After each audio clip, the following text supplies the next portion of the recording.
Hello students, today I teach you civics lesson the role of the constitution। तब इसमें ये question उठता है कि व्हाट इज कॉन्स्टिट्यूशन, कॉन्स्टिट्यूशन है क्या। एवरी कंट्री और state needs a set of fundamental law according to which it can be governed.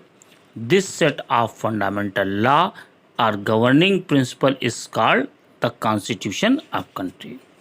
देखिए, कॉन्स्टिट्यूशन प्रत्येक देश या राज्य को उसे चलाने के लिए जो रूल्स और रेगुलेशन की आवश्यकता होती है सरकार को गवर्न कराने के लिए, उसे कॉन्स्टिट्यूशन कहते हैं। Fundamental law governing principle is called constitution. वो प्रिंसिपल और सिद्धांत कॉन्स्टिट्यूशन कहलाते हैं, जिससे उस कंट्री का एडमिनिस्ट्रेटिव सिस्टम, रूल्स और लॉ को सही से अमेंडमेंट कर चलाया जा सके। अब इसी में आता है major features of Indian constitution. अब उसके फीचर्स क्या क्या होते हैं। पहला फीचर्स है हमारा प्रीएम्बल, माने प्रस्तावना, इसे हिंदी में कहते हैं। The preamble is our constitution clearly says that Union of India। Preamble is an introduction or the opening statement to a document or speech। Preamble एक तरीके से प्रस्तावना होती है किसी भी चीज़ की, और उसमें इंट्रोडक्शन छुपा होता है, जिससे उसके टारगेट, एम्स और गोल्स को क्लियर किया जाता है। रिपब्लिक, अब रिपब्लिक मीन्स होता है गणराज्य, माने गणों के द्वारा,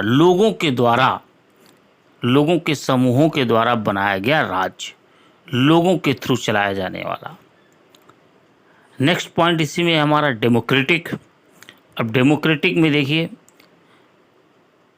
कि इन डेमोक्रेसी में हम अपनी गवर्नमेंट खुद चुनते हैं, खुद चूज करते हैं, खुद सरकार के रिप्रेजेंटेटिव्स को गवर्न कराते हैं,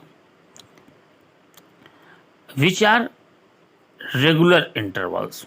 यदि वो सही से काम नहीं करते हैं तो अगले 5 वर्ष के लिए बाद इलेक्शन में हम उन्हें वोट नहीं देंगे।